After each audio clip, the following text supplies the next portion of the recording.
High command ಹೇಳಿದ್ರೆ ಕುರ್ಚಿ ಬಿಟ್ಕೊಡ್ತೀನಿ ಅಂತ ಸಿಎಂ ಸಿದ್ದರಾಮಯ್ಯ ಹೇಳಿದ್ರು. ಆದರೆ ಸಿಎಂ ಹೇಳಿಕೆಯನ್ನ ಗಮನಿಸ್ತಾ ಇದ್ರೆ ಸಿದ್ದರಾಮಯ್ಯ ಈಸಿಯಾಗಿ ಕುರ್ಚಿ ಬಿಡುವ ಲಕ್ಷಣ ಕಾಣ್ತಾ ಇಲ್ಲ.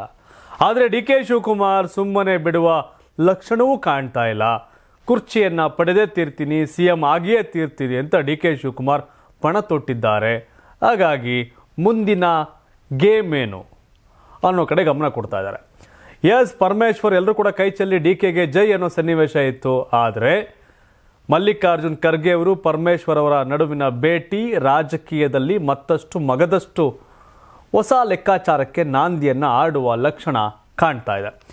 ಇದಷ್ಟೇ ಅಲ್ಲ, ಒಂದಷ್ಟು ಮರ್ಯಾದಾ ಹತ್ಯೆ ಸೇರಿದಂತೆ ಬೇರೆ ಬೇರೆ ಸುದ್ದಿಗಳು ಇವತ್ತಿನ ಪ್ರೈಮ್ ಟೈಮಲ್ಲಿದೆ. ಎಲ್ರಿಗೂ ಕೂಡ ಪ್ರೈಮ್ ಟೈಮ್ ನ್ಯೂಸ್ಗೆ ಸ್ವಾಗತ. ನಾನು ಶಿವಕುಮಾರ್. ಸಿಡಿಕ್ಯಾಕೆ ಸಿದ್ದರಾಮಯ್ಯನವರೇ ಅನ್ನೋ ಪ್ರಶ್ನೆ ಕೇಳೋಕೆ ಎಲ್ಲರೂ ಕಾಯ್ತಿದ್ದಾರೆ. ಕಾರಣ ಇಷ್ಟೇ, ಪವರ್ ಶೇರಿಂಗ್ ವಿಚಾರದಲ್ಲಿ ಸಿಎಂ ಸಿದ್ದರಾಮಯ್ಯ ತಮ್ಮ ಹಳೆ ಮಾತನ್ನೇ ಪುನರುಚ್ಚಾರ ಮಾಡಿದ್ದಾರೆ. ಹೈಕಮಾಂಡ್ ತೀರ್ಮಾನವೇ ಅಂತಿಮ. ಈಗಾಗಲೇ ನಾನು ಹೈಕಮಾಂಡ್ ಜೊತೆ ಮಾತನಾಡಿದ್ದೇನೆ, ಅವರೇ ಈ ಬಗ್ಗೆ ಅಂತಿಮ ನಿರ್ಧಾರ ಕೈಗೊಳ್ಳೋದಾಗಿ ತಿಳಿಸಿದ್ದಾರೆ. ಅಲ್ಲಿಗೆಲ್ಲ ಗೊಂದಲಗಳು ಮುಗಿದಿವೆ. ಹೈಕಮಾಂಡ್ ತನ್ನ ನಿರ್ಧಾರವನ್ನು ಶೀಘ್ರವೇ ಪ್ರಕಟಿಸಲಿದೆ ಅಂತ ಹೇಳಿದ್ರು. ಡೇಟ್ ಹೇಳಲಿಲ್ಲ. ಬೆಂಗಳೂರಲ್ಲಿ ಈ ಬಗ್ಗೆ ಮಾತನಾಡುತ್ತಾ ಮಾಧ್ಯಮಗಳ ಮೇಲೂ ಗರಂ ಆದರು. ಈ ವಿಷಯದ ಬಗ್ಗೆ ಅನಗತ್ಯವಾಗಿ ಅತಿ ಹೆಚ್ಚು ಚರ್ಚೆ ಮಾಡಲಾಗ್ತಾ ಇದೆ. ನಾನು ಅಧಿವೇಶನದಲ್ಲಿ ಮಾತನಾಡಿದ ಮೇಲೂ ಯಾಕೆ ಪ್ರಶ್ನೆ ಕೇಳ್ತಿದ್ದೀರಾ ಅಂತ ಕಿಡಿಕಾರಿದ್ರು. ಇನ್ನು ಡಿ.ಕೆ. ಶಿವಕುಮಾರ್ ರಾಜಣ್ಣ ಭೇಟಿ ಬಗ್ಗೆಯೂ ಪ್ರತಿಕ್ರಿಯೆ ಕೊಟ್ಟಂತ ಸಿದ್ದರಾಮಯ್ಯ, ಭೇಟಿ ಮಾಡೋದ್ರಲ್ಲಿ ಯಾವುದೇ ತಪ್ಪಿಲ್ಲ. ಶಿವಕುಮಾರ್ ನಮ್ಮ ಪಕ್ಷದ ಅಧ್ಯಕ್ಷರು, ಅವ್ರನ್ನ ಭೇಟಿ ಮಾಡುವುದು ಸಹಜ ಪ್ರಕ್ರಿಯೆ, ತಪ್ಪಾಗಿ ಅರ್ಥೈಸುವ ಅಗತ್ಯವಿಲ್ಲ ಅಂತ ಊಹಾಪೋಹಗಳಿಗೆ ತೆರೆ ಎಳೆಯೋ ಪ್ರಯತ್ನವನ್ನು ಮಾಡಿದ್ರು. ಡಿ.ಕೆ. ಶಿವಕುಮಾರ್ ಅಧ್ಯಕ್ಷರು. ಆದರೆ ಡಿ.ಕೆ. ಶಿವಕುಮಾರ್ ವಿರುದ್ಧ ಆದ್ ಬೀದಿಲ್ ಮಾತನಾಡಿದ್ದು ರಾಜಣ್ಣ. ಡಿ.ಕೆ. ಶಿವಕುಮಾರಿಂದ ಸಮಸ್ಯೆ ಆಯಿತು ಅಂತ ಚರ್ಚೆ ಆಗಿದ್ದು ರಾಜಣ್ಣ ಅವ್ರ ಹೇಳಿಕೆಯಿಂದ. ನನ್ನನ್ನೇ ಟ್ರಾಪ್ ಮಾಡಕ್ಕೆ ಯಾರೋ ಬಂದಿದ್ರು. ಜನ ಎಲ್ಲವನ್ನು ನೋಡ್ತಾ ಇದ್ದಾರೆ. ಅಧ್ಯಕ್ಷರು ತಾನೇ ಭೇಟಿ ಮಾಡಿದ್ದಾರೆ, ಅದರಲ್ಲೇನಿದೆ? ನಾನೆಲ್ಲ ಹೇಳಿದ್ದೀನಿ. ಸಿದ್ದರಾಮಯ್ಯನವರು ಅಧಿಕಾರದಿಂದ ಕುರ್ಚಿ ಬಿಟ್ಟು ಕೆಳಕಿಳಿತಾರೆ, ಡಿ.ಕೆ. ಶಿವಕುಮಾರ್ ಸಿಎಂ ಆಗ್ತಾರೆ ಅನ್ನೋ ಚರ್ಚೆ ಈ ಗ್ಯಾಪಲ್ಲಿ ಬೇರೆ ಬೇರೆ ಮೀಟಿಂಗ್ಸು ಆಗ ಕೇಳ್ತಾರೆ. ಆದರೆ ಸಿಟ್ಟು ಯಾಕೆ ಸಿದ್ದರಾಮಯ್ಯನವರೇ ಅಂತ. ಇನ್ನು ಈ ಗ್ಯಾಪಲ್ಲಿ ಡಿ.ಕೆ. ಶಿವಕುಮಾರ್ ಆಗೋಯ್ತು ಮುಖ್ಯಮಂತ್ರಿ ಅವರೇ ಅನ್ನೋ ಚರ್ಚೆಯ ನಡುವೆ ಇಲ್ಲ, ಆಟ ಇನ್ನೂ ಮುಗ್ದಿಲ್ಲ, ಮತ್ತೊಂದಷ್ಟು ಗೇಮ್ಗಳು ಬಾಕಿ ಇದೆ ಅಂತ ಒಂದಷ್ಟು ಘಟನೆಗಳಾಗ್ತಾ ಇದೆ. ಎಐಸಿಸಿ ಅಧ್ಯಕ್ಷ ಮಲ್ಲಿಕಾರ್ಜುನ್ ಖರ್ಗೆ ಅವರನ್ನ ಗೃಹ ಸಚಿವ ಜಿ ಪರಮೇಶ್ವರ್ ಬೆಂಗಳೂರಲ್ಲಿ ಭೇಟಿಯಾಗಿದ್ದಾರೆ. ಬಳಿಕ ಮಾಧ್ಯಮಗಳ ಎದುರು ಪರಮೇಶ್ವರ್ ಮಾತನಾಡಿದ್ದು ಇದು ರಾಜಕೀಯ ಭೇಟಿಯಲ್ಲ ಅಂತ ಸ್ಪಷ್ಟನೆ ಕೊಟ್ಟಿದ್ದಾರೆ. ಈ ಭೇಟಿಯ ಹಿಂದೆ ಯಾವುದೇ ರಾಜಕೀಯ ಮಾತುಕತೆಯ ಉದ್ದೇಶ ಇಲ್ಲ. ನನ್ನ ಅವರ ಸಂಬಂಧವೇ ಬೇರೆ. ನಮ್ಮ ಮನೆ ವಿಷಯಗಳನ್ನ ಮಾತನಾಡಿದ್ದೇವೆ ಹೊರತು ರಾಜಕೀಯ ಮಾತಾಡಿಲ್ಲ ಅಂತ ಡಾಕ್ಟರ್ ಜಿ ಪರಮೇಶ್ವರ್ ಹೇಳಿದರು. ಇನ್ನು ಸಿಎಂ ಬದಲಾವಣೆ ಫಿಕ್ಸ್ ಅನ್ನೋದಾದರೆ ದಲಿತ ಕಾರ್ಡ್ ಪ್ಲೇ ಮಾಡಲು ಸಿದ್ದರಾಮಯ್ಯ ಬಣ ಸಜ್ಜಾಗಿದೆ. ಸಿಎಂ ಬದಲಾವಣೆ ಫಿಕ್ಸ್ ಅನ್ನೋದಾದರೆ ಅಲ್ಲ, ಫಿಕ್ಸೇ, ಸಿಎಂ ಬದಲಾಗ್ತಾರೆ. ಹಾಗಾಗಿ ದಲಿತ ಕಾರ್ಡನ್ನು ಪ್ಲೇ ಮಾಡೋಕೆ ಹೊರಟಿದ್ದಾರೆ. ಅದರಲ್ಲಿ ಹೆಚ್ಚಾಗಿ ಡಾಕ್ಟರ್ ಜಿ ಪರಮೇಶ್ವರ್ ಅವರ ಹೆಸರೇ ಕೇಳಿ ಬರ್ತಾ ಇದೆ. ಪರಮೇಶ್ವರ್ ಹಿರಿಯ ನಾಯಕರು. 2013ರಲ್ಲೇ ಕಾಂಗ್ರೆಸ್ ಅಧಿಕಾರಕ್ಕೇರಲು ಭಾರಿ ಶ್ರಮ ಪಟ್ಟಂಥ ವ್ಯಕ್ತಿ ಡಾಕ್ಟರ್ ಜಿ ಪರಮೇಶ್ವರ್.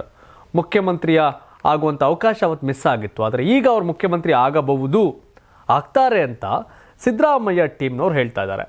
ಹೀಗಾಗಿ ಮಲ್ಲಿಕಾರ್ಜುನ್ ಖರ್ಗೆ ಡಾಕ್ಟರ್ ಜಿ ಪರಮೇಶ್ವರ್ ಅವರ ಭೇಟಿ ಭಾರಿ ಮಹತ್ವವನ್ನು ಪಡ್ಕೊಂಡಿದೆ.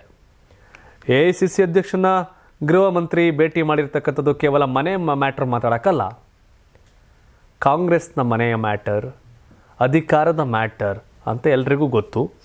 ಬಟ್ ಪರಮೇಶ್ವರ್ ಅವರು ಮುಖ್ಯಮಂತ್ರಿ ಆಗೋಕ್ಕೆ ಅರ್ಹರಿದ್ದಾರೆ, ನೋ ಡೌಟ್. ಅವ್ರು 13ರಲ್ಲೇ ಮುಖ್ಯಮಂತ್ರಿ ಆಗಬೇಕಾಗಿತ್ತು. ಅವತ್ತು ಅವರ ಅವಕಾಶವನ್ನು ಕಸಿದಿದ್ದು, ಇನ್ನೊಂದು ರಾನಲ್ಲಿ ಹೇಳಬೇಕು ಭಾಷೆಯನ್ನು ಕಿತ್ಕೊಂಡಿದ್ದು ಸಿದ್ದರಾಮಯ್ಯನವರು ಅಂತ, ಅವ್ರನ್ನ ಸೋಲಿಸಿದ ಸಿದ್ದರಾಮಯ್ಯನವರು ಅಂತ ಆರೋಪಗಳಿದೆ. ಅದೇನೇ ಇರಲಿ, ಅದು ಅವತ್ತಿನ ಕಥೆಗಳು. ಶತ್ರು ಮಿತ್ರ ಬದಲಾಗ್ತಿರ್ತಾರೆ ರೋಲ್ಗಳು, ಏನೂ ಮಾಡೋಕ್ಕಾಗಲ್ಲ. ಒಂದು ಕಡೆ ಸಿದ್ದರಾಮಯ್ಯನವರು ಹೇಳಿಕೆಗಳು, ಮತ್ತೊಂದು ಕಡೆ ಮಲ್ಲಿಕಾರ್ಜುನ್ ಖರ್ಗೆ ಪರಮೇಶ್ವರ್ ಅವರ ಭೇಟಿಯ ನಡುವೆ ಡಿ.ಕೆ. ಶಿವಕುಮಾರ್ ಡಿಸೆಂಬರ್ 27ರಂದು ಕಾಂಗ್ರೆಸ್ ಕಾರ್ಯಕಾರಿಣಿ ಸಭೆ ಆಗ್ತಾ ಇದೆಯಲ್ಲ, ಅದಕ್ಕೂ 4 ದಿನ ಮೊದಲೇ ಡಿ.ಕೆ. ಶಿವಕುಮಾರ್ ಈಗ ದೆಹಲಿಗೆ ಹೋಗ್ತಾ ಇದ್ದಾರೆ. ನಾಳೆ ಕೇಂದ್ರ ನೀರಾವರಿ ಸಚಿವರ ಜೊತೆ ಮೀಟಿಂಗ್ ಇದೆಯಂತೆ. ಜೊತೆಗೆ ನ್ಯಾಷನಲ್ ಹೆರಾಲ್ಡ್ ಕೇಸ್ನಲ್ಲಿ ನೋಟಿಸ್ ಬಂದಿರೋದ್ರಿಂದ ದಿಲ್ಲಿಗೆ ತೆರಳುವ ಸಾಧ್ಯತೆ ದಟ್ಟವಾಗಿದೆ. ಈ ಎರಡೂ ಕೆಲಸಗಳು ಮುಗಿದ ಬಳಿಕ ಹೈಕಮಾಂಡ್ ನಾಯಕರನ್ನ ಭೇಟಿ ಮಾಡುವ ಸಾಧ್ಯತೆ ಇದೆ. ಈಗಾಗಲೇ ವಿದೇಶ ಪ್ರವಾಸದಿಂದ ಸಂಸದ ರಾಹುಲ್ ಗಾಂಧಿ ವಾಪಸ್ ಆಗಿದ್ದಾರೆ ಮತ್ತು ದೆಹಲಿಯಲ್ಲೇ ಸೋನಿಯಾ ಗಾಂಧಿ ಇದ್ದಾರೆ. ಹೀಗಾಗಿ CWC ಸಭೆಗೂ ಮುನ್ನವೇ ಒಂದು ಸುತ್ತಿನ ಮಾತುಕತೆ ಸಾಧ್ಯತೆ ಇದೆ ಅಂತ ಹೇಳಲಾಗ್ತಾ ಇದೆ. ಹೈಕಮಾಂಡ್ ಮಾತುಕತೆಗೆ ಕರೆಯುವುದಾದರೆ CM DCM ಅವ್ರನ್ನ ಒಟ್ಟಿಗೆ ಕರೀತಾರೆ. ಬನ್ನಿ ಶಿವಕುಮಾರ್ ಡೆಲ್ಲಿಗೆ ಬಂದ್ಬಿಟ್ಟಿದ್ದೀರಾ, ಬನ್ನಿ ಮಾತಾಡೋಣ ಅಂತ ಕರೆದು ಮಾತಾಡಲ್ಲ. ಆ ಕಂಡೀಷನಲ್ಲಿ ಹೈಕಮಾಂಡ್ ಇದ್ದಂಗೆ ಕಾಣ್ತಾ ಇಲ್ಲ. ಇನ್ನೊಂದು ಕಡೆ ಇಷ್ಟೆಲ್ಲ ನಡುವೆ ಒಂದಷ್ಟು ಜನ ಮಾತಾಡ್ತಾರೆ, DK ಶಿವಕುಮಾರ್ CM ಆಗದಿದ್ರೆ ಕಾಂಗ್ರೆಸ್ ಸರ್ವನಾಶ ಆಗೋಗುತ್ತೆ ಅಂತ. DCM ಆಗಿರ್ತಕ್ಕಂಥ DK ಶಿವಕುಮಾರ್ ಪರ ಹಿಂದುಳಿದ ಸಮುದಾಯದ ಮಠಾಧೀಶರು ಚಳವಳಿಯನ್ನು ಆರಂಭಿಸಿದ್ದಾರೆ. ಬ್ರಹ್ಮಶ್ರೀ ನಾರಾಯಣ ಗುರುಶಕ್ತಿ ಪೀಠದ ರಾಜ್ಯಾಧ್ಯಕ್ಷರಾದ ಪ್ರಣವಾನಂದ ಶ್ರೀಗಳ ನೇತೃತ್ವದಲ್ಲಿ ಕಲಬುರಗಿಯಲ್ಲಿ ಹಿಂದುಳಿದ ಮಠಾಧೀಶರ ಮಹಾಸಭೆ ನಡೆಸಲಾಗಿದೆ. 10-15 ಮಠಾಧೀಶರು ದೆಹಲಿಗೆ ತೆರಳಲು ಸಿದ್ಧತೆ ನಡೆಸಿದ್ದಾರೆ. ರಾಹುಲ್ ಗಾಂಧಿ ಹಾಗೂ AICC ಪ್ರಧಾನ ಕಾರ್ಯದರ್ಶಿ KC ವೇಣುಗೋಪಾಲ್ರನ್ನ ಭೇಟಿಯಾಗಲು ನಿರ್ಧರಿಸಿದ್ದಾರೆ ಮತ್ತು DK ಶಿವಕುಮಾರ್ ಪರ ಮನವಿ ಸಲ್ಲಿಸುವುದಾಗಿ ತಿಳಿಸಿದ್ದಾರೆ. DKಶಿ ಅವರನ್ನ ಮುಖ್ಯಮಂತ್ರಿ ಮಾಡದಿದ್ದರೆ ಕಾಂಗ್ರೆಸ್ ಪಕ್ಷಕ್ಕೆ ದೊಡ್ಡ ಹೊಡೆತ ಬೀಳಲಿದೆ. ಕಾಂಗ್ರೆಸ್ ಸರ್ವನಾಶದ ಹಾದಿಗೆ ಹೋಗುವ ಸಾಧ್ಯತೆ ಇದೆ ಅಂತ ಪ್ರಣವಾನಂದ ಶ್ರೀಗಳು ಎಚ್ಚರಿಕೆಯನ್ನು ಕೊಟ್ಟಿದ್ದಾರೆ. ಯಾರೂ ಯಾರನ್ನ ಸರ್ವನಾಶ ಮಾಡಲು ಸಾಧ್ಯವಿಲ್ಲ. ಜನ ಓಟ್ ಹಾಕಿದ್ರೆ ಆ ಪಕ್ಷ ಅಧಿಕಾರಕ್ಕೆ ಬರುತ್ತೆ, ಹಾಕಲಿಲ್ಲ ಅಂದರೆ ಸೋಲುತ್ತೆ, ವಿಪಕ್ಷದಲ್ಲಿ ಕೂರುತ್ತಷ್ಟೇ. ಹಾಗಾಗಿ DK ಶಿವಕುಮಾರ್ ಮುಖ್ಯಮಂತ್ರಿ ಆದರೆ ಉತ್ತುಂಗಕ್ಕೆ ಹೋಗುತ್ತೆ, ಆಗದೇ ಇದ್ದರೆ ಕುಸ್ತೋಗುತ್ತೆ, ನಾಶ ಆಗುತ್ತೆ. ಅದನ್ನೇ ಹೇಳಿರೋದು, ಯಾರಿಂದಲೋ ಪಕ್ಷ ಇಲ್ಲ, ಯಾರಿಂದಲೋ ಗೆಲುವಾಗಿಲ್ಲ ಅಂತ ಹೇಳ್ತಾ ಇರೋದು ಕಾಂಗ್ರೆಸ್ ನಾಯಕರು. ವ್ಯಕ್ತಿಗತವಾದಂಥ ಪಾರ್ಟಿಯಲ್ಲ ನಮ್ಮದು, ಸಂಘಟನಾತ್ಮಕವಾಗಿ ಶಕ್ತಿ ಕಾಂಗ್ರೆಸ್ ಅನ್ನೋದು ಖರ್ಗೆ ಅವರು, ಅದಕ್ಕೆ ಸಿದ್ದರಾಮಯ್ಯವ್ರ ಕೋರಸ್ ಎಲ್ಲ ಇರೋದು. ಸ್ವಾಮೀಜಿಗಳ ಹೇಳಿಕೆ ಸೀರಿಯಸ್ ಅಲ್ಲ. ಯಾಕೆಂದರೆ ಮುಖ್ಯಮಂತ್ರಿ ಮಾಡಿ ಅಂತ ಹೇಳುವಂಥ ಇದು ಕಾಂಗ್ರೆಸ್ ನಾಯಕರಿಗಿದೆ ಮತ್ತು ಶಾಸಕರಿಗಿದೆ. ಸ್ವಾಮೀಜಿಗಳು ಹೇಳ್ದಂಗೆ ಸರ್ಕಾರ ಮಾಡೋಕ್ಕಾಗತ್ತೇನೋ? ಏನು AICC ಅಧ್ಯಕ್ಷರಿಗೆ ಮಾತನಾಡೋ ಧೈರ್ಯ ಇಲ್ಲ ಅಂತ ಅವರ ಮಾಜಿ ಶಿಷ್ಯ ಛಲವಾದಿ ನಾರಾಯಣ ಸ್ವಾಮಿಗಳು ಹೇಳಿದ್ದಾರೆ. BJPಯ ಪರಿಷತ್ನ ವಿಪಕ್ಷ ನಾಯಕರವರು ತೀವ್ರ ವಾಗ್ದಾಳಿಯನ್ನು ನಡೆಸಿದ್ದಾರೆ. ಮುಖ್ಯಮಂತ್ರಿಗಳೇ ಮುಂದುವರಿತಾರೆ ಅಂತ ಹೇಳುವ ಧೈರ್ಯ ಅವರ ಹೈಕಮಾಂಡ್ಗಿಲ್ಲ. ಯಾಕಂದರೆ ಕಾಂಗ್ರೆಸ್ನಲ್ಲಿ ಹೈಕಮಾಂಡ್ ಕಾಣದಂತೆ ಆಗಿದೆ. ಮಾತನಾಡುವ ಶಕ್ತಿಯನ್ನು AICC ಅಧ್ಯಕ್ಷರು ಕಳೆದುಕೊಂಡಿದ್ದಾರೆ. ಮತ್ತಷ್ಟು ಗೊಂದಲ ಸೃಷ್ಟಿ ಮಾಡಿದ್ದಾರೆ. ರಾಜ್ಯವನ್ನು ಸರ್ವನಾಶದ ಹಂಚಿಗೆ ಈ ಸರ್ಕಾರ ತೆಗೆದುಕೊಂಡು ಹೋಗಿದೆ. ಇಬ್ಬರು ಭೂ ಕಳ್ಳತನ ಮಾಡುತ್ತಿದ್ದರೆ ಮತ್ತೊಬ್ಬರು ಗ್ಯಾರಂಟಿ ಕಳ್ಳತನ ಮಾಡ್ತಿದ್ದಾರೆ. ಅನೇಕ ಸಚಿವರು ಲೂಟಿ ಕೆಲಸದಲ್ಲಿ ತೊಡಗಿದ್ದಾರೆ ಅಂತ ಗುಡುಗಿದ್ದಾರೆ. ವಾವ್!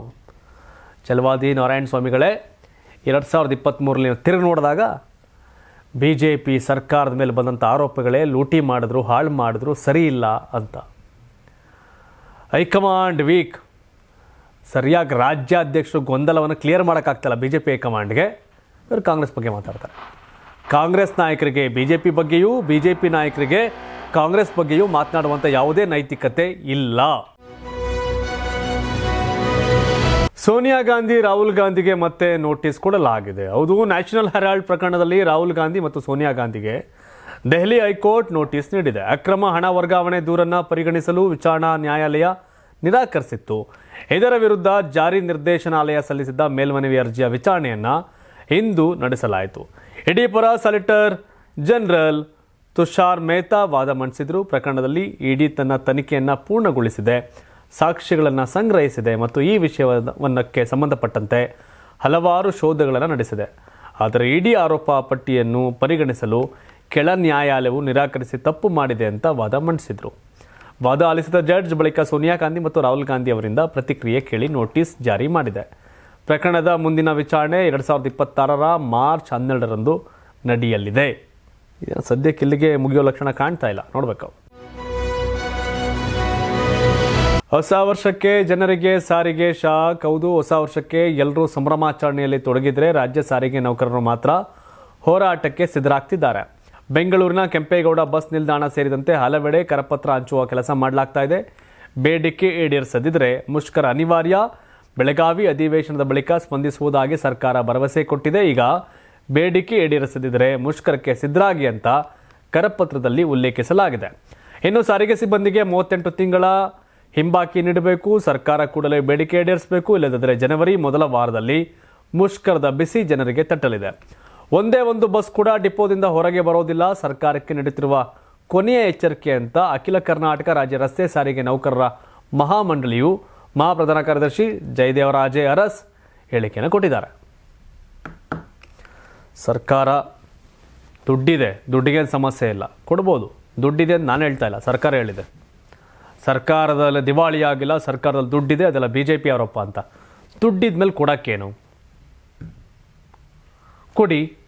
ನೇಮಕಾತಿಗಳು ಮಾಡಿ, 2.5 ಲಕ್ಷ ನೇಮಕಾತಿ ಬಾಕಿ ಇದೆ, ಮಾಡಿ. ದುಡ್ಡು ಐತಲ್ಲ ಖಜಾನೆಯಲ್ಲಿ, ದುಡ್ಡಿದ್ಮೇಲೆ ಮಾಡಬೇಕು. ದುಡ್ಡಿದ್ದು ಮಾಡ್ತಿಲ್ಲ ಅಂದರೆ ದೌಲತ್ತು ಅಂತಾರೆ. ದುಡ್ಡಿಲ್ಲದಿದ್ದರೂ ದುಡ್ಡಿದೆ ಅಂದರೆ ಸುಳ್ಳು ಹೇಳ್ತಾರೆ ಅಂತಾರೆ. ಎರಡರಲ್ಲಿ ಯಾವುದೋ ಒಂದಿರುತ್ತೆ. ಮುಖ್ಯಮಂತ್ರಿಗಳು ಎಲ್ಲರೂ ಹೇಳ್ತಾರೆ ನಮ್ಮ ಹತ್ರ ದುಡ್ಡಿದೆ, ಗ್ಯಾರಂಟಿಗೆ ಹಣ ಖಾಲಿ ಆಗಿಲ್ಲ, ಸಂಪದ್ಭರಿತವಾಗಿದೆ ಅಂತ. ಹಂಗಾರೆ 2.5 ಲಕ್ಷ ಖಾಲಿ ಹುದ್ದೆಗಳನ್ನ ನೇಮಕ ಮಾಡಿ, ಈ ಪಾಪ ಡ್ರೈವರು ಕಂಡಕ್ಟರ್ಗಳು ಕೇಳ್ತಾರೆ ದುಡ್ಡನ್ನು, ಹಿಂಬಾಕಿಯನ್ನು ಕೊಡಿ.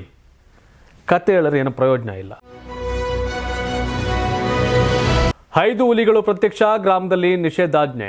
ಚಾಮರಾಜನಗರ ತಾಲೂಕಿನ ನಂಜೆ ದೇವಪುರ ಗ್ರಾಮದ ಬಳಿ 5 ಹುಲಿಗಳು ಪ್ರತ್ಯಕ್ಷವಾಗಿದ್ದು ಆತಂಕ ಮೂಡಿಸಿದೆ. ಹೀಗಾಗಿ ನಂಜೆ ದೇವಪುರ ಸೇರಿ ಅಕ್ಕಪಕ್ಕದ 3 ಗ್ರಾಮಗಳಲ್ಲಿ ಇಂದಿನಿಂದ ನಾಳೆ ಸಂಜೆ 6 ಗಂಟೆವರೆಗೆ 144 ಸೆಕ್ಷನ್ ಜಾರಿ ಮಾಡಲಾಗಿದೆ. ಮನೆಯಿಂದ ಯಾರೊಬ್ಬರು ಹೊರಗೆ ಬಾರದಂತೆ ತಹಶೀಲ್ದಾರ್ ಗಿರಿಜಾ ಆದೇಶ ಹೊರಡಿಸಿದ್ದಾರೆ. ಈಗಾಗಲೇ 5 ಹುಲಿಗಳಿರುವ ಜಾಗದ ಲೊಕೇಶನ್ ಟ್ರ್ಯಾಕ್ ಮಾಡಲಾಗಿದ್ದು ಅಹಿತಕರ ಘಟನೆ ನಡೆಯದಂತೆ ಕಟ್ಟೆಚ್ಚರ ವಹಿಸಲಾಗಿದೆ. ಗುಂಪು ಸೇರದಂತೆ ಮನೆಯಿಂದ ಹೊರಗೆ ಬಾರದಂತೆ ಸೂಚಿಸಲಾಗಿದೆ. ಇನ್ನು ಕಲ್ಲು ಕ್ವಾರಿಯಲ್ಲಿ 5 ಹುಲಿಗಳಿರುವ ದೃಶ್ಯ ಡ್ರೋನ್ ಕ್ಯಾಮೆರಾದಲ್ಲಿ ಸೆರೆಯಾಗಿದೆ. ಕೂಂಬಿಂಗ್ ಕಾರ್ಯಾಚರಣೆಗಾಗಿ ದುಬಾರಿ ಆನೆ ಶಿಬಿರದಿಂದ ಲಕ್ಷ್ಮಣ, ಈಶ್ವರ ಆನೆಗಳನ್ನು ಕರೆತರಲಾಗಿದೆ. ಎಸ್, ಅದೆಲ್ಲ ಅಭಯಾರಣ್ಯ ಆ ಕಡೆ ಚಾಮರಾಜನಗರ. ಸೊ ಹುಲಿಗಳು ನಮ್ಮ ಅಸೆಟ್, ಅದೊಂಥರ ಹೆಮ್ಮೆ. ಹಾಗಾಗಿ ಇದೆ. ಬಟ್ ಜನಗಳು ತೊಂದರೆ ಆಗದಂಗೆ ಅವನ್ನ ಮತ್ತೆ ಕಾಡಿಗೆ ಬಿಡಬೇಕು. ಕಾಡಿಗೆ ಬಿಡಬೇಕು ಮೀನ್ಸ್ ಜನನೇ ಕಾಡು ಸೇರಿರ್ಬೇಕಾದ್ರೆ ಕಾಡನ್ನ ಇನ್ನೆಲ್ಲಿ ಅಂತ ಹುಡುಕೋದು. ಜನ ಮತ್ತೆ ಪ್ರಾಣಿಗಳ ನಡುವಿನ ಸಂಘರ್ಷ ಕಂಟಿನ್ಯೂ ಅಷ್ಟೇ. ಜಾತಿ ಕಿಚ್ಚಿಗೆ ಗರ್ಭಿಣಿ ಬಲಿ. ಹೌದು, ಹುಬ್ಬಳ್ಳಿಯ ಇನಾಮ್ ವೀರಾಪುರ ಗ್ರಾಮದಲ್ಲಿ ಮರ್ಯಾದಾ ಹತ್ಯೆ ನಡೆದಿದೆ. ಅಂತರ್ಜಾತಿ ವಿವಾಹದಿಂದ ಕೋಪಗೊಂಡ ತಂದೆ 7 ತಿಂಗಳ ಗರ್ಭಿಣಿ ಮಗಳನ್ನೇ ಹತ್ಯೆಗೈದಿದ್ದಾನೆ. ಪ್ರಕರಣ ಸಂಬಂಧ ಹುಬ್ಬಳ್ಳಿ ಗ್ರಾಮೀಣ ಠಾಣೆಯಲ್ಲಿ ಕೇಸ್ ದಾಖಲಾಗಿದ್ದು 3 ಬಂಧಿಸಲಾಗಿದೆ. ಕುಟುಂಬದ ವಿರೋಧವಿದ್ದರೂ ತನ್ನದೇ ಗ್ರಾಮದ ಬೇರೆ ಜಾತಿಯ ವಿವೇಕಾನಂದ ಜೊತೆ ಮಾನ್ಯ ಕಳೆದ ಮೇ ತಿಂಗಳಲ್ಲಿ ಮದುವೆ ಆಗಿದ್ದು ಜೀವಭಯದಿಂದ ಹಾವೇರಿಯ ಸಂಬಂಧಿಕರ ಮನೆಯಲ್ಲಿ ವಾಸಿಸುತ್ತಿದ್ದರು. ಕೆಲ ತಿಂಗಳ ಹಿಂದಷ್ಟೇ ವಾಪಸ್ ಬಂದಿದ್ರು. ನಿನ್ನೆ ಮಾನ್ಯ ಪತ್ನಿ ಮತ್ತು ಆತನ ಕುಟುಂಬ ಸದಸ್ಯರು ಹೊಲದಲ್ಲಿದ್ದ ವೇಳೆಯೂ ಹಲ್ಲೆ ಮಾಡಿದ್ರು. ಬಳಿಕ ಮನೆಗೆ ನುಗ್ಗಿ ಮಾನ್ಯ ಮೇಲೆ ಮಾರಣಾಂತಿಕ ಹಲ್ಲೆ ನಡೆಸಿ ಆಕೆಯ ಹತ್ಯೆಗೂ ಥಳಿಸಿದ್ದಾರೆ. ಗಂಭೀರವಾಗಿ ಗಾಯಗೊಂಡಿದ್ದ ಮಾನ್ಯ ಕಿಮ್ಸ್ ಆಸ್ಪತ್ರೆಯಲ್ಲಿ ಸಾವನ್ನಪ್ಪಿದ್ದಾಳೆ. ಇನ್ನು ಇನಾಮ್ ವೀರಾಪುರ ಗ್ರಾಮದಲ್ಲೇ ಮಾನ್ಯ ಅಂತ್ಯಕ್ರಿಯೆ ನೆರವೇರಿದೆ. ಆದರೆ ತವರು ಮನೆಯಿಂದ ಯಾರೊಬ್ಬರು ಬಂದಿಲ್ಲ. ಪತಿ ವಿವೇಕಾನಂದ ಕುಟುಂಬಸ್ಥರೇ ಅಂತಿಮ ಸಂಸ್ಕಾರವನ್ನು ನೆರವೇರಿಸಿದ್ದಾರೆ. ನೌಕಾಪಡೆ ರಹಸ್ಯ ಲೀಕ್, ಮತ್ತೋರ್ವ ಲಾಕ್. ಭಾರತದ ನೌಕಾಪಡೆ ರಹಸ್ಯ ಮಾಹಿತಿಗಳನ್ನು ಪಾಕಿಸ್ತಾನಕ್ಕೆ ರವಾನೆ ಮಾಡಿದ ಪ್ರಕರಣಕ್ಕೆ ಸಂಬಂಧಪಟ್ಟಂತೆ ಉಡುಪಿಯಲ್ಲಿ ಮತ್ತೋರ್ವನನ್ನು ಬಂಧಿಸಲಾಗಿದೆ. ಮಲ್ಪೆಯ ಕೊಚ್ಚಿನ್ ಶಿಪ್ ಯಾರ್ಡ್ ಘಟಕದಲ್ಲಿ ಗುತ್ತಿಗೆ ಆಧಾರದ ಮೇಲೆ ಕೆಲಸ ಮಾಡುತ್ತಿದ್ದ 34 ವರ್ಷದ ಹಿರೇನ್ರ ಎಂಬಾತನನ್ನು ಮಲ್ಪೆ ಪೊಲೀಸರು ಬಂಧಿಸಿದ್ದಾರೆ. ಪೊಲೀಸರ ತನಿಖೆ ಪ್ರಕಾರ ಬಂಧಿತ ಆರೋಪಿ ಹಿರೇನ್ರ ಗುಜರಾತ್ ರಾಜ್ಯದ ಆನಂದ್ ಜಿಲ್ಲೆಯ ಕೈಲಾಸ್ ನಗರಿಯ ನಿವಾಸಿ. ಹಣ ಪಡೆದು ಬಂಧಿತ ರೋಹಿತ್ ಮತ್ತು ಸಂತ್ರಿಗೆ ಮೊಬೈಲ್ ಸಿಮ್ ಕಾರ್ಡ್ಗಳನ್ನು ಒದಗಿಸಿದ್ದಂತೆ. ಇವರೆಲ್ಲ ಸೇರಿ ಪಾಕಿಸ್ತಾನಕ್ಕೆ ಭಾರತ ನೌಕಾಪಡೆಯ ಸಂಬಂಧಿಸಿದ ರಹಸ್ಯ ಮಾಹಿತಿಗಳನ್ನು ರವಾನಿಸುತ್ತಿದ್ದರಂತೆ. ಶಿಪ್ಯಾರ್ಡ್ ಅಧಿಕಾರಿಗಳಿಗೆ ಸಂಶಯ ಹಿನ್ನೆಲೆ ಮಲ್ಪೆ ಪೊಲೀಸರಿಗೆ ಮಾಹಿತಿ ನೀಡಿದ್ರು. ದೂರಿನ ಆಧಾರದ ಮೇಲೆ ಇಬ್ಬರನ್ನ ಬಂಧಿಸಲಾಗಿತ್ತು. ಬಂಧಿತರ ವಿಚಾರಣೆ ವೇಳೆ ಮತ್ತೋರ್ವ ಆರೋಪಿ ಮಾಹಿತಿ ಲಭ್ಯವಾಗಿದ್ದು ಹಡಗುಗಳ ನಂಬರ್ಗಳ ಗೌಪ್ಯ ಪಟ್ಟಿ ಹಾಗೂ ಮಾಹಿತಿ ರವಾನಿಸುತ್ತಿದ್ರು ಅಂತ ತಿಳಿದು ಬಂದಿದೆ. ಇವರೆಲ್ಲ ಮೀರ್ ಸಾದಿಕ್ಗಳು, ಗುಂಡೊಡೆದು ಸಾಯಿಸ್ಬೇಕು ಇವ್ರನ್ನ. ವಿಚಾರಣೆ ಏನು ಮಾಡ್ತೀರಿ ಅಲ್ಲಿ? ದೇಶ ಹಾಳಾಗೋದು, ದೇಶಕ್ಕೆ ಶತ್ರುಪಾಳಿದಿಂದ ತೊಂದರೆ ಆಗೋದು ಇಂಥವ್ರಿಂದಾನೆ. ಇವರೆಲ್ಲ ಆಧುನಿಕ ಮೀರ್ ಸಾದಿಕ್ಗಳು. ಎಸ್, ತಾವೇನು ಹೇಳ್ತೀರಿ ಬಗ್ಗೆ ಕಾಮೆಂಟ್ ಮಾಡಿ. ಧನ್ಯವಾದ. ಇದು ಕರ್ನಾಟಕ ಟಿವಿ, ಕನ್ನಡಿಗರ ಧ್ವನಿ. ಯಾರಾಗ್ತಾರೆ ಎಂಎಲ್ಎ ಅಭ್ಯರ್ಥಿ 2028 ಶೀಘ್ರದಲ್ಲೇ. ಪ್ರತಿದಿನ ಒಂದೊಂದು ಕ್ಷೇತ್ರದ ಟಿಕೆಟ್ ಆಕಾಂಕ್ಷಿಗಳ ಸಂಪೂರ್ಣ ಮಾಹಿತಿ ಪೊಲಿಟಿಕಲ್ ಜರ್ನಲಿಸ್ಟ್ KM ಶಿವಕುಮಾರ್ ಅವರಿಂದ. ಕರ್ನಾಟಕದ ನಂಬರ್ 1 ಡಿಜಿಟಲ್ ಮೀಡಿಯಾ ನಿಮ್ಮ ನೆಚ್ಚಿನ ಕರ್ನಾಟಕ ಟಿವಿಯಲ್ಲಿ ಮಾತ್ರ.